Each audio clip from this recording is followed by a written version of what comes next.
Welcome to Master Mind of GK. एक बार फिर से आप लोग का स्वागत है मास्टर माइंड ऑफ जीके में। फ्रेंड्स, आज इस वीडियो में बिहार पुलिस कांस्टेबल का जो री एग्ज़ाम होने वाला है उसके लिए सामान्य अध्ययन और हिंदी के महत्वपूर्ण 50 सवाल को देखेंगे। सभी प्रश्न है जो बिल्कुल 10th लेवल का है, सिलेबस के अनुसार है, तो पूरा आप लोग जरूर देखिएगा। चलिए वीडियो को शुरू करते हैं। आप लोग आंसर गेस करते चलिएगा, ठीक है फ्रेंड्स। जो अभी तक वीडियो को लाइक नहीं किया फ्रेंड्स, वीडियो को लाइक कर दे, और जो पहली बार चैनल पर विजिट कर रहे हैं वो चैनल को सब्सक्राइब कर बेल आइकन को जरूर दबाइएगा, तभी आपको नेक्स्ट वीडियो जब अपलोड करूंगा तो उसका नोटिफिकेशन आपको समय से मिलेगा, ठीक है फ्रेंड्स। चलिए, तो आज का पहला सवाल आप लोग के सामने है, दाब घटाने पर किसी द्रव का क्वथनांक, ठीक है फ्रेंड्स। क्वथनांक अर्थात क्या, बॉइलिंग पॉइंट के बारे में पूछा जा रहा है। तो दाब घटाने पर किसी द्रव का क्वथनांक क्या होगा? पहला का correct answer option number B हो जाएगा। दाब घटाने पर किसी द्रव का क्वथनांक क्या होगा? घटेगा। याद रखिएगा, दाब बढ़ाने पर किसी द्रव का क्वथनांक बढ़ता है और घटाने पर क्या होगा? घटेगा। तो पहला का correct answer option number B हो जाएगा। दूसरा नंबर सवाल, सीमेंट के जमने के दौरान क्रिया होती है। सीमेंट जो जमता है फ्रेंड्स उसमें पानी मिक्स करने पर, तो उस कौन सा मतलब उसका क्रिया क्या होता है? तो दो का करेक्ट आंसर होगा friends option number C, cement का जल योजन होता है। ध्यान रखिएगा, इंपॉर्टेंट क्वेश्चन है। सीमेंट जमता है तो कौन सी क्रिया होती है? तो सीमेंट का जल योजन होता है। तो दो का correct answer option number C हो जाएगा। तीसरा नंबर सवाल, आप लोग गेस करते चलिएगा आंसर। तीसरा है, भारत का कौन सा पड़ोसी देश बर्मा के नाम से जाना जाता है? तो तीन का करेक्ट आंसर मेरे ख्याल से सभी को पता होगा फ्रेंड्स, बर्मा, म्यांमार को बर्मा कहा जाता है। हरित गृह गैस का पृथ्वी के वायुमंडल के औसत ताप पर क्या प्रभाव पड़ता है? देखिए, इससे एक क्वेश्चन जरूर रहेगा फ्रेंड्स, ठीक है, ग्रीन हाउस से संबंधित। तो ये बहुत ही इंपॉर्टेंट क्वेश्चन है। चार का करेक्ट आंसर क्या होगा कि हरित गृह गैसों का पृथ्वी के वायुमंडल के औसत ताप पर क्या पड़ता है? तो बढ़ता है। सिंपल सी बात है फ्रेंड्स, ऑप्शन नंबर ए इसका करेक्ट आंसर हो जाएगा। पांचवा नंबर सवाल आपका है कि भारत का कौन सा पड़ोसी देश लक्षद्वीप के दक्षिण में स्थित है? तो पांच का करेक्ट आंसर हो जाएगा, भारत का कौन सा पड़ोसी देश लक्षद्वीप का ना, तो मालदीव इसका करेक्ट आंसर हो जाएगा। छठा नंबर सवाल है, वह एक मात्र वायसराय जिसकी हत्या भारत में हुई थी। छह का करेक्ट आंसर क्या होगा फ्रेंड्स? एक क्वेश्चन बहुत बार एग्जाम में रिपीट हुआ है। कौन ऐसे मात्र एक वायसराय हैं जिनकी हत्या भारत में हुई थी? तो छह का जो करेक्ट आंसर हो जाएगा friends option number C, Lord Mayo, ठीक है फ्रेंड्स। लॉर्ड मियो एक मात्र वायसराय से जिसकी हत्या भारत में हुई थी। कब हुई थी फ्रेंड्स? तो 1872 ईस्वी में हुआ था। ये कहाँ हुआ था? तो पोर्ट ब्लेयर में हुआ था, ठीक है, कर दिया गया था। सातवां नंबर सवाल देखिए, सातवां नंबर सवाल आपका है कि निम्नलिखित में से कौन सा देश बिरर को अपनी मुद्रा के रूप में प्रयोग करता है? तो सात का करेक्ट आंसर क्या हो जाएगा? ऑप्शन नंबर ए, इथोपिया। आठवां नंबर सवाल आपका है कि उत्तर प्रदेश भारत का सबसे अधिक आबादी वाला राज्य है और जनगणना 2011 के अनुसार इसकी आबादी घनत्व कितना था? यूपी के बारे में पूछा जा रहा है फ्रेंड्स। तो आठ का करेक्ट आंसर ऑप्शन नंबर ए होगा। कितना था इसका आबादी घनत्व? कितना था? 829 प्रति वर्ग किलोमीटर था। म्यांमार की मुद्रा क्या हुआ? म्यांमार के मुद्रा का नाम पूछा जा रहा है फ्रेंड्स। तो चलिए, 9 का गेस करिए। 9 का करेक्ट आंसर क्या हो जाएगा? ऑप्शन नंबर बी हो जाएगा फ्रेंड्स, ठीक है, यानी क्यात। म्यांमार का मुद्रा का नाम क्या है? तो क्यात नाम है। 10 नंबर सवाल देखिए, हरिप्रसाद चौरसिया, ये इसका जवाब सबको पता होगा, ये बांसुरी वादक थे। तो 10 का करेक्ट आंसर ऑप्शन नंबर ए होगा। रुद्रम एक क्या है? देखिए, इस टाइप का क्वेश्चन भी पूछा जा सकता है। तो रुद्रम एक क्या है, गेस कीजिए। इसका करेक्ट आंसर क्या होगा? 11 का। तो इसका correct answer option number C हो जाएगा, ठीक है, एंटी रेडिएशन मिसाइल है ये रुद्रम एक क्या है फ्रेंड्स? तो ये एंटी रेडिएशन मिसाइल है। 12 नंबर सवाल, पेन्नार परियोजना किस नदी पर है? 12 का पेनार परियोजना किस नदी पर फ्रेंड्स? तो ये देखिए आपका कृष्णा नदी पर फ्रेंड्स, याद रखिए पेनार परियोजना किस नदी पर है? तो कृष्णा नदी पर है। तो 12 का करेक्ट आंसर ऑप्शन नंबर ए हो जाएगा। नागा अर्जुन परियोजना भी है जो आपका कृष्णा नदी पर है, पूछा जाता है, ये भी आप लोग याद रखिएगा। नागा अर्जुन परियोजना के बारे में पूछ दे तो ये भी है आपका कृष्णा नदी पर ही है। तो पेरियार हो गया फ्रेंड्स, और आपका नागा अर्जुन दोनों है जो आपका कृष्णा नदी पर है, तो याद रखें। 13 नंबर सवाल देखिए, 13 नंबर सवाल आपका, जयपुर के महाराजा सवाई जय सिंह ने कहाँ पर वेधशाला का निर्माण नहीं कराया था? क्वेश्चन कह रहा नहीं करवाया था। तो इसमें 3 ऐसा जगह जहाँ करवाया था, एक ऐसा है फ्रेंड्स जहाँ पर वो नहीं करवाया था। तो उज्जैन, इलाहाबाद, वाराणसी में करवाया था, मथुरा में नहीं करवाया था। तो 13 का correct answer option number C होगा। एस्ट्रोसैट भारत का प्रथम क्या है? 14 का। तो देखिए एस्ट्रोसैट है जो भारत का है फ्रेंड्स, जो आपका अंतरिक्ष वेधशाला है। ऑप्शन नंबर सी इसका करेक्ट आंसर होगा। इंपॉर्टेंट क्वेश्चन याद रखिएगा फ्रेंड्स, इस टाइप का पूछा जाता है, टिपिकल क्वेश्चन है। एस्ट्रोसैट क्या है? तो अंतरिक्ष वेधशाला है भारत का। अगला सवाल देखिए, 15 नंबर सवाल आपका है कि निम्नलिखित में से कौन सा ऑपरेटिंग सिस्टम है? कंप्यूटर से क्वेश्चन है, तो ऑपरेटिंग सिस्टम कौन सा हो जाएगा फ्रेंड्स इसमें? तो इसका करेक्ट यूनिक्स, ये है जो एक ऑपरेटिंग सिस्टम का है फ्रेंड्स, यूनिक्स। तो 15 का correct answer option number D हो जाएगा। 16 नंबर अंतर्राष्ट्रीय समुद्री संगठन IMO, ठीक है फ्रेंड्स, क्या IMO का मुख्यालय IMO से संबंधित है, सॉरी संबंधित है। तो 16 का करेक्ट आंसर ऑप्शन नंबर ए जहाज विनियमन से संबंधित है, ठीक है। अंतर्राष्ट्रीय समुद्री संगठन IMO जो किससे? तो जहाज विनियमन से संबंधित है। तो 16 का करेक्ट आंसर ऑप्शन नंबर क्या हो जाएगा? बी हो जाएगा। अगर पूछा जाए कि IMO, ठीक है फ्रेंड्स, अंतर्राष्ट्रीय समुद्री संगठन का मुख्यालय कहाँ है फ्रेंड्स, तो याद रखिएगा इसका मुख्यालय कहाँ पड़ता है? तो लंदन में पड़ता है, ये भी आप लोग याद रखिएगा। अगला सवाल देखिए, शिव शंकरी को किस भाषा के लिए सरस्वती सम्मान मिला? ठीक है, शिव शंकरी को। 17 का correct answer option number C होगा, तमिल भाषा के लिए मिला था, ठीक है फ्रेंड्स। 18 नंबर वार एंड पीस नामक पुस्तक किसने लिखी? इसका जवाब तो मेरे ख्याल से सबको पता होना चाहिए, गेस करें आप लोग। तो ये आपका वार एंड पीस है जो लियो टॉल्स्टॉय के द्वारा लिखी गई है फ्रेंड्स। इसका करेक्ट आंसर ऑप्शन नंबर ए हो जाएगा। 19 नंबर सवाल देखिए, 19 नंबर सवाल, राष्ट्रकूट वंश के द्वारा निम्न में से किस मंदिर का निर्माण करवाया गया था? 19 का गेस कीजिए, इसका करेक्ट आंसर हो जाएगा फ्रेंड्स ऑप्शन, ठीक है, कैलाश मंदिर। कैलाश मंदिर का निर्माण राष्ट्रकूट वंश के द्वारा किया गया था। यह मंदिर एलोरा की गुफा में स्थित है, ठीक है फ्रेंड्स, जिसे राष्ट्रकूट शासक कृष्ण प्रथम ने बनवाया था, ठीक है। इसको किसने बनवाया था? तो कृष्ण प्रथम ने बनवाया था, ये भी आप लोग याद रखिएगा, ठीक है फ्रेंड्स। चलिए 20 नंबर सवाल देखिए, पीन घाटी यानी पीन वैली नेशनल पार्क कहाँ स्थित है? इंपॉर्टेंट क्वेश्चन है। तो देखिए पीन वैली नेशनल पार्क है जो फ्रेंड्स आपका कहाँ स्थित है? तो इसका करेक्ट आंसर हो जाएगा ऑप्शन नंबर सी, हिमाचल प्रदेश में है। पीन घाटी अर्थात पीन valley national park Himachal Pradesh में है। 21 नंबर सवाल को देखिए, 21 नंबर सवाल है फ्रेंड्स, बिकमिंग, ठीक है, बिकमिंग के लेखिका कौन है? तो इसका करेक्ट आंसर क्या होगा फ्रेंड्स बिकमिंग का? तो 21 का जो करेक्ट आंसर होगा फ्रेंड्स ऑप्शन नंबर सी हो जाए, मिशेल ओबामा के द्वारा लिखा गया है। 22वां नंबर सवाल देखिए, 22वां नंबर सवाल आपका, अली वर्दी खां के पश्चात बंगाल का नवाब कौन बना था?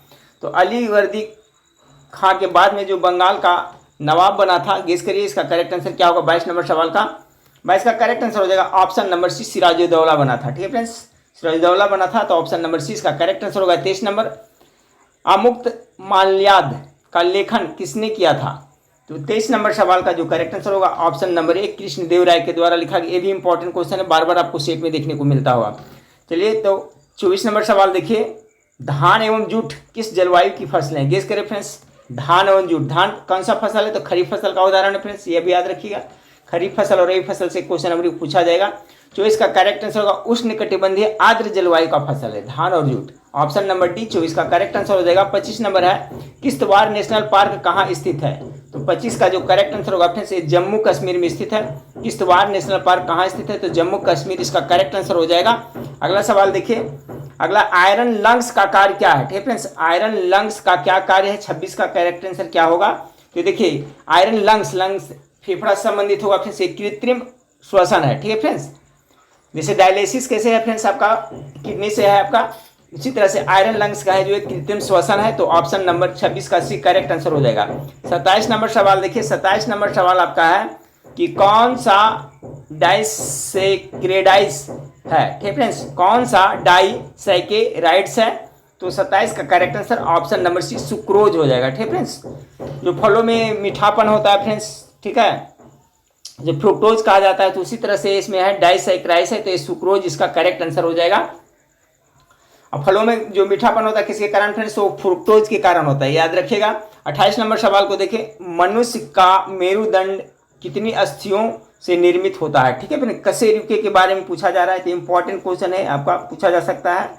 तो इसमें 33 होता है ना, मनुष्य के मेरुदंड में 33 अस्थियां होती है। तो ऑप्शन नंबर ए इसका करेक्ट आंसर है। ये बहुत इंपॉर्टेंट सवाल है फ्रेंड्स, याद रखिए 33 होता है। ठीक है, कशेरुकी कहीं पर रहेगा फ्रेंड्स, मेरुदंड कशेरुकी की संख्या कितना है? तो 33 होता है, याद रखिएगा। चलिए, उत्तर प्रदेश का पाषाणकालीन स्थल चकिया किस जिला में है? ये क्वेश्चन पूछा जाता है फ्रेंड्स। ये देखिए उत्तर प्रदेश में स्थित है, वो तो कहाँ अगर बिहार में क्वेश्चन पूछा रहेगा फ्रेंड्स तो ये पूछ देगा कि उत्तर प्रदेश का पाषाणकालीन स्थल चकिया हाँ चकिया किस राज्य में है, तो उत्तर प्रदेश में पड़ता है। उत्तर प्रदेश के किस जिला में पड़ता है फ्रेंड्स, तो गेस करिए इसका करेक्ट आंसर क्या होगा। 29 का करेक्ट आंसर ऑप्शन नंबर ए होगा, ये चंदौली जिला में पड़ता है। 30 नंबर उत्तर प्रदेश में सर्वप्रथम किस पक्षी विहार की स्थापना की गई थी, तो 30 का जो करेक्ट आंसर हो जाएगा friends option number B Nawabganj पक्षी विहार इसका करेक्ट आंसर हो जाएगा। चलिए फ्रेंड्स अगला है महान चित्रकार होने के साथ साथ राजा संसार चंद का किस शैली से संबंध था। महान चित्रकार होने के साथ साथ राजा संसार चंद का किस शैली से संबंध था, तो 31 का जो करेक्ट आंसर होगा फ्रेंड्स ऑप्शन नंबर सी होगा कांगड़ा शैली से। कर्नाटक का कंबाला त्योहार किससे संबंधित है। चलिए कर्नाटक में कंबाला त्योहार मनाया जाता है, ये भी क्वेश्चन पूछा जाता है। कंबाला कहाँ मनाया जाता है, कर्नाटक में, तो किससे संबंधित है, तो 32 नंबर सवाल का करेक्ट है भैंसों की दौड़ होता है। याद रखिएगा क्या होता है, भैंस का दौड़ होता है। अगला सवाल को देखिए फ्रेंड्स, महिलाओं ने पहली बार वर्ष कितना में ओलंपिक खेलों की सभी प्रतिस्पर्धाओं में हिस्सा लिया था। 33 का correct answer option number B हो जाएगा फ्रेंड्स 2012 में ऐसा हुआ था। 34 नंबर सवाल आपका, अंतर्राष्ट्रीय ओलंपिक समिति में सदस्य नियुक्त होने वाले प्रथम भारतीय कौन थे। देखिए बहुत इंपॉर्टेंट सवाल है। जो अंतर्राष्ट्रीय ओलंपिक समिति होता है फ्रेंड्स, कमेटी होता है, उसमें नियुक्त होने वाले प्रथम भारतीय सदस्य का क्या नाम था, तो 34 का करेक्ट आंसर है option number A Dorabji Tata, option number B इसका करेक्ट आंसर हो जाएगा। ठीक है 34 का बी। 35 नंबर सवाल देखिए, 35 नंबर सवाल आपका है कि एक कैलेंडर वर्ष में टेस्ट, T20, वनडे और IPL में शतक लगाने वाले दुनिया के पहले क्रिकेटर कौन बने। ठीक है फ्रेंड्स, तो 35 का जो करेक्ट आंसर होगा ऑप्शन नंबर बी, इसका नाम है शुभम गिल। ठीक है, शुभमन गिल। 36 नंबर, विश्व बैंक के अध्यक्ष पद के लिए अजय बंगा का नामांकन किस देश से हुआ था। तो चलिए 36 नंबर सवाल का करेक्ट आंसर क्या होगा, करेक्ट आंसर होगा ऑप्शन नंबर बी USA के। ठीक है फ्रेंड्स, याद रखिएगा। 37 नंबर सवाल है कि 2023 में अंतर्राष्ट्रीय मातृभाषा पुरस्कार किसे दिया गया। करंट अफेयर्स का एक क्वेश्चन है कि 2023 में अंतर्राष्ट्रीय मातृभाषा का पुरस्कार किसे दिया। 37 का करेक्ट आंसर ये होगा डॉक्टर महेंद्र मिश्रा को दिया गया है। याद रखिएगा अंतर्राष्ट्रीय मातृभाषा पुरस्कार 2023 डॉक्टर महेंद्र मिश्रा को दिया गया है। 38 number, Mumbai Churchgate railway station का नया नामकरण किनके नाम पर किया गया। बहुत इंपॉर्टेंट सवाल है फ्रेंड्स 38 नंबर सवाल का। तो 38 का जो करेक्ट आंसर होगा option number C CD Deshmukh के नाम से किया गया। 38 का सी हो जाएगा। ठीक है, CD देशमुख देखिए क्या थे फ्रेंड्स, भारत ऐसे भी क्वेश्चन घुमा के पूछा जा सकता है कि Mumbai Churchgate railway station का नामकरण CD देशमुख के नाम से पहले क्या थे। ठीक है, ऑप्शन में दे देगा, कुछ भी ऑप्शन आप दे देगा फ्रेंड्स। तो एक याद रखिएगा CD देशमुख भारतीय रिजर्व बैंक के पूर्व गवर्नर थे, यानी ठीक है पहले गवर्नर थे। ठीक है, ये भी क्वेश्चन पूछा जा सकता है कि भारतीय रिजर्व बैंक के प्रथम भारतीय गवर्नर कौन थे, तो CD देशमुख थे। ये भी दो क्वेश्चन बन रहा है। ठीक है, CD देशमुख, इन्हीं के नाम पर एक स्टेशन का नाम रखा गया। Mumbai Churchgate railway station का नया नामांकन CD देशमुख के नाम पर किया गया फ्रेंड्स, जो RBI यानी भारतीय रिजर्व बैंक के प्रथम गवर्नर थे। याद रखिएगा।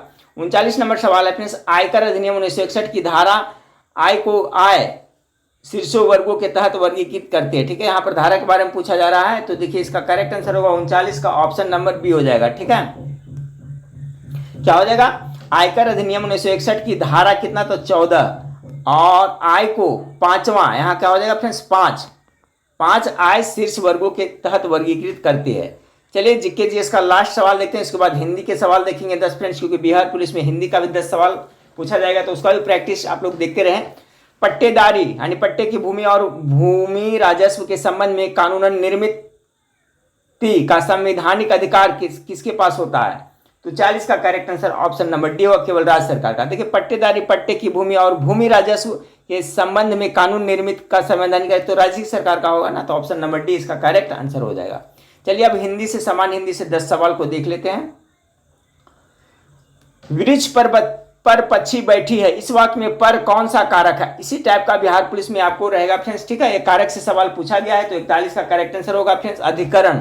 ठीक है, में और पर अधिकरण में होता है ना, तो ऑप्शन नंबर डी वृक्ष पर पक्षी बैठा है, तो यह अधिकरण कारक का उदाहरण हो जाएगा। संयुक्त क्रिया किसे कहते हैं, तो 42 का करेक्ट आंसर क्या होगा, करेक्ट आंसर होगा जब दो या दो से अधिक क्रियाएं मिलकर किसी पूर्ण क्रिया का बोध कराती है तो उसे संयुक्त क्रिया कहा जाता है। 42 का करेक्ट आंसर ये हो गया। 43 नंबर सवाल का आंसर गेस करिएगा कि हिंदी भाषा में ध्वनियाँ कौन सी है जो दूसरी ध्वनियों की सहायता से बोली या लिखी जाती है।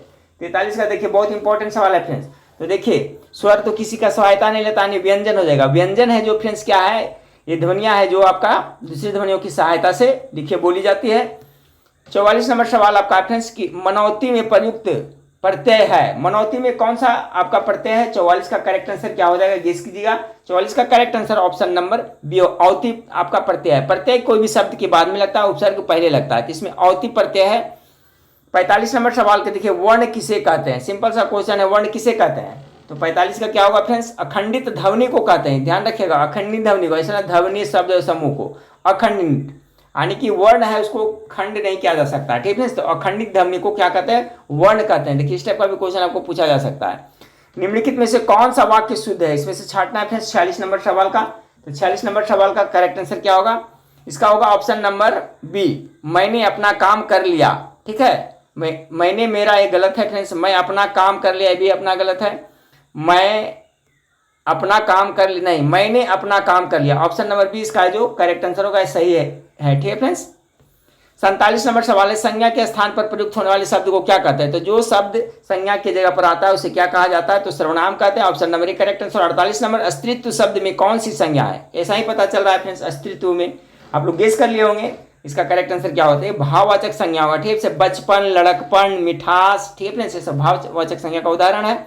अगला सवाल देखते हैं, दिए गए शब्द का भाववाचक संज्ञा बनाइए। तो देखिए लड़का, लड़का का क्या हो जाएगा, आप लोग बनाएंगे इसका, तो लड़का का लड़कपन हो जाएगा फ्रेंड्स, ठीक है। देखिए यहाँ का ऑप्शन दिया लड़कापन दे दिया है, लड़कपन होगा, option number C correct answer होगा।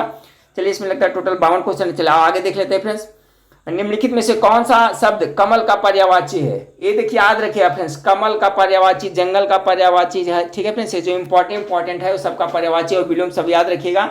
50 का करेक्ट आंसर ऑप्शन है राजीव, मतलब होता है फ्रेंड्स आपका कमल, ठीक है। तो ऑप्शन नंबर ए इसका करेक्ट आंसर होगा। जैसे कमल का बहुत सा पंकज मने कमल होता है, नीरज मने कमल होता है, और आपका सरोज मने कमल होता है, फिर आपका जलज, जलज मतलब भी कमल होता है, ठीक है फ्रेंड्स। अरविंद मतलब कमल होता है, तो ये सब याद रखिएगा। एक पूछा जाता है कमल का तो नलीन होता है, ये भी याद रखिएगा ऑप्शन नलीन, नलीन मतलब भी होता है जो कमल होता है, तो इसका पर्यायवाची शब्द सब याद रखिएगा। उपसर्ग रहित शब्द कौन सा है, चलिए छाटिए, कौन सा ऐसा शब्द है जिसमें आप उपसर्ग नहीं लगा हुआ, गेस करिए इसका करेक्ट आंसर क्या होगा। अवतार पहला में तो है फ्रेंड्स, अवगाह इसमें भी है, अवगत इसमें भी है, अगाह, ऑप्शन नंबर डी इसका करेक्ट, इसमें कोई भी उपसर्ग नहीं है। चलिए फ्रेंड्स आज का लास्ट सवाल को देख लेते हैं, ऊपरी जोड़ उक्त का संधि रूप क्या है। चलिए तो बना लूंगा फ्रेंड्स, उपयुक्त हो जाएगा फ्रेंड्स। तो इसका करेक्ट आंसर 52 का क्या होगा, आप लोग को आंसर पता चल गया होगा, ऑप्शन नंबर सी। यही क्वेश्चन उलट करके पूछ देगा फ्रेंड्स कि उपयुक्त का सही संधि विच्छेद क्या होता है, याद रखिए ऊपरी जोड़ उक्त होता है। देखिए इसी तरह से क्वेश्चन को घुमा देता है फ्रेंड्स, थोड़ा मॉडरेट कर देता है। बाकी क्वेश्चन का लेवल 10th क्लास है फ्रेंड्स, ठीक है। और देखिए फ्रेंड्स जो मैं क्रैश कोर्स दिया हूँ, जो स्टूडेंट अभी नहीं खरीदे वो आप खरीद लिए फ्रेंड्स, मात्र 150 रुपया में लगभग 20,000 क्वेश्चन का PDF मैं आप लोग को प्रोवाइड करा रहा हूँ फ्रेंड्स, जो कि सिलेबस के अनुसार है। जो स्टूडेंट एक कोर्स अभी नहीं खरीदे हैं, रिवीजन करना चाहते हैं फ्रेंड्स, तो 150 रुपये ज़्यादा पैसा नहीं है, तो आप इस नंबर पर फ़ोन करें, आपको तुरंत PDF दिया जाएगा। 83 40 250 और कितना 242। वीडियो को पॉज करके नंबर पर नोट कर लें, आप इस पर कॉल कर करके हमसे बात कर सकते हैं फ्रेंड्स, ठीक है। तो चलिए नेक्स्ट वीडियो में फिर मिलते हैं, देखने के लिए थैंक यू, धन्यवाद।